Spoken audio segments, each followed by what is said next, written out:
highly prejudicial. He's not a gang member, and they're not going to be able to bring anybody in that's going to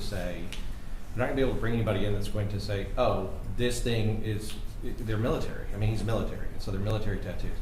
But they're not going to bring anybody in to say this is his state of mind or anything else. Like with a gang member, you can say these tattoos signify an association with a particular street gang, criminal street gang. Obviously, that's not what these are. Additionally, what that would do and what the court would do is place inordinate amount of pressure on the defendant to testify, to explain them, and that is that would violate his Fifth Amendment right. And so it's not relevant at all.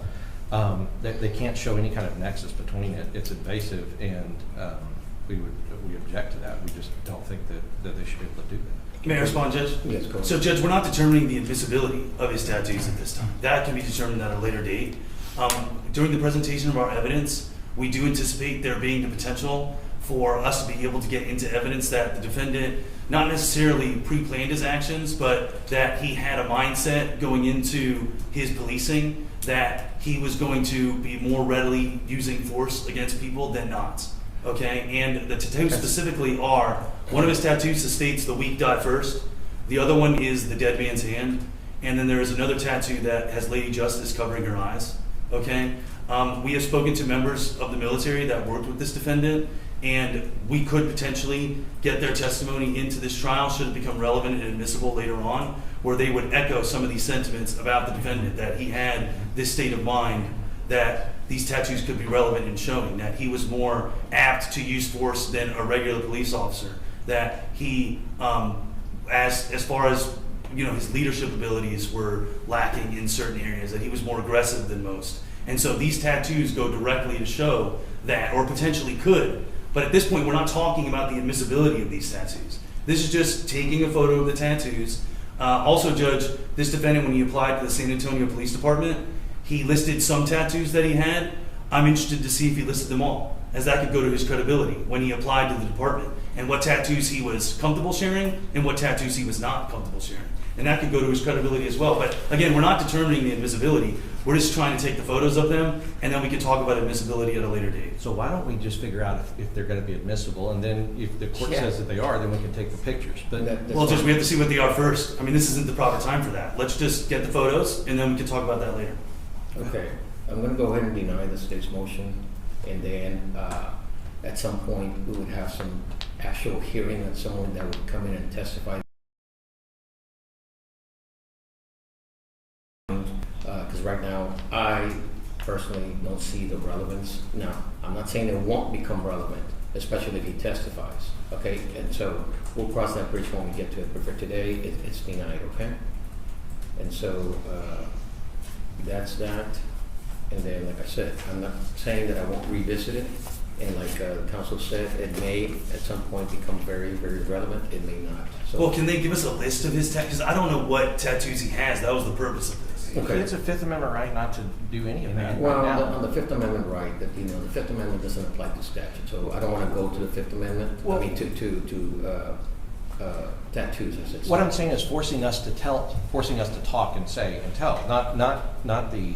I agree with you. I know what the case law is as far as. Well, I'll give you the option. You consider telling him what tattoos he has, or revisit this motion. Understood. Because the Fifth Amendment, as we all know, does not apply. Now, I'm ruling right now on relevance, and so that's a very different standard. Okay. Yes, sir. So, anything else from the state? At this time, no. I think we were going to get defense's motions. This was going to be the deadline for them to file their pre-trial motions. We don't have them yet, but I imagine they could give it to us now, and then we'll just have that hearing later. Well, we don't. There's not any motion. We're not trying to keep anything out. Basically, we filed our discovery motion, and so obviously we filed our request for 404B. We've already filed all those things, and Okay. they've been filed.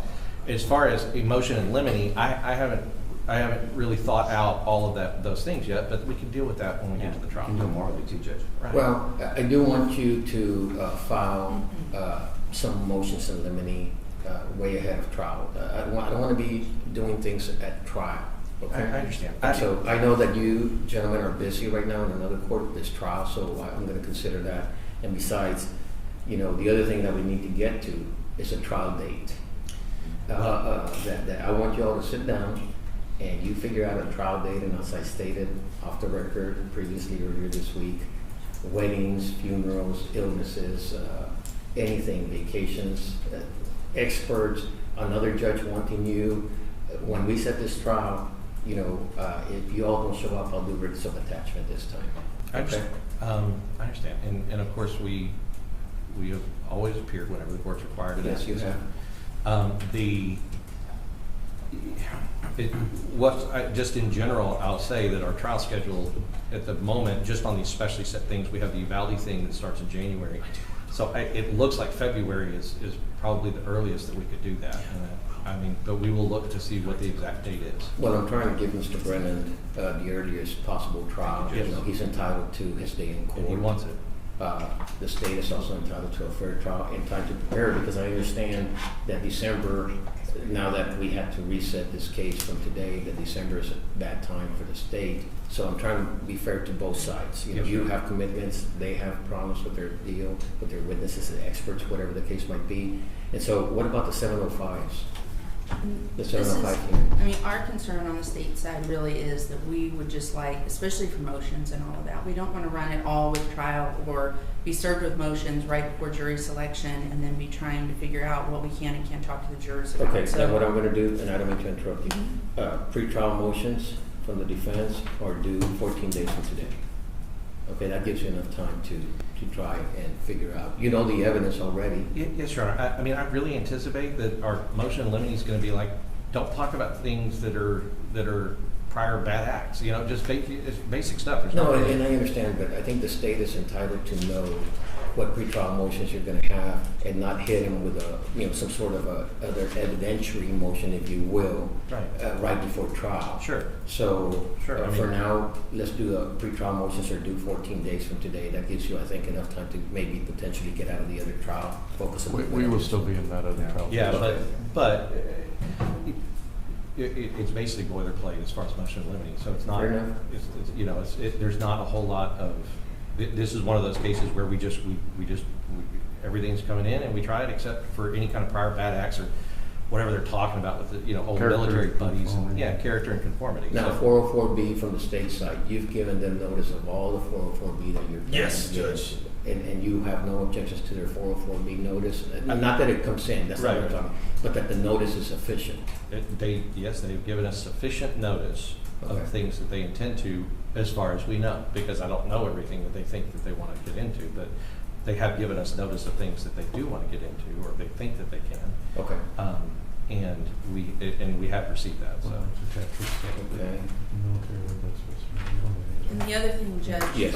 from our side is, at some point, we're going to approach the court and ask that the court consider having the trial in one of the courtrooms. It has a lot of high tech.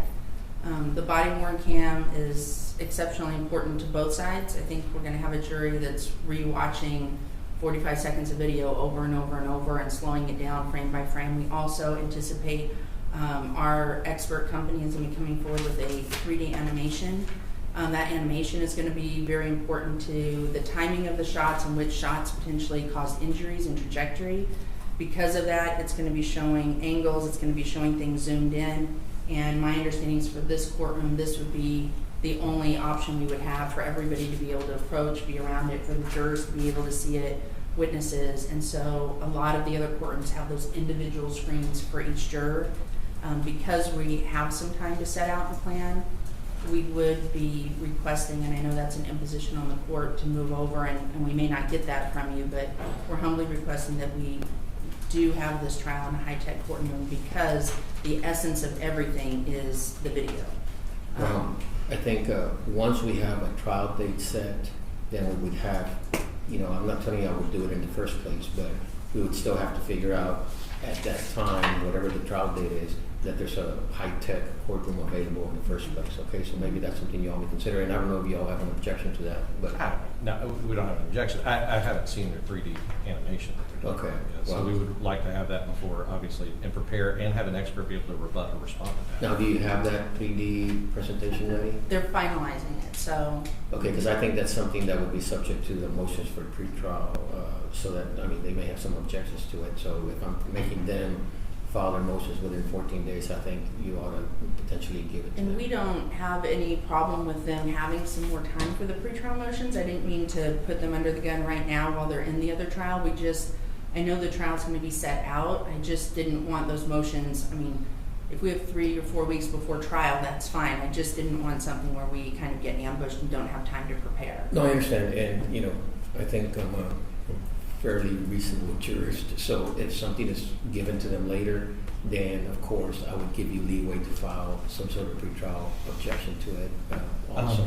December, does that, I mean, I know that there's some conflict for like a full trial, but that may be a good time to do the 705s. Oh, yeah, so on the 705s, is there the time in December that you all, well, you know, why don't you all get together? Yes. Figure out the 705 hearings for December. You know, I think everything should start shutting down December the 15th, something like that, so do it early December. Okay? And then that's the 705s early December. And then, anything else from either side? Nothing from the state, Judge. Nothing for the bench. Okay, and so there's nothing else to address today then? No, you're not. Okay, thank you very much, and keep in mind, decide whether you're gonna give them some sort of a notice on Mr. Brennand's tattoos. Yes. Or then we'll revisit that issue. Yes, sir. Good, thank you very much, that closes the record on this case, everybody's excused, thank you, Mr. President.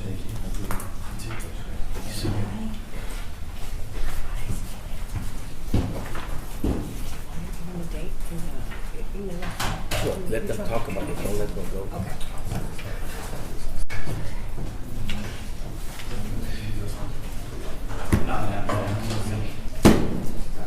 Good for myself.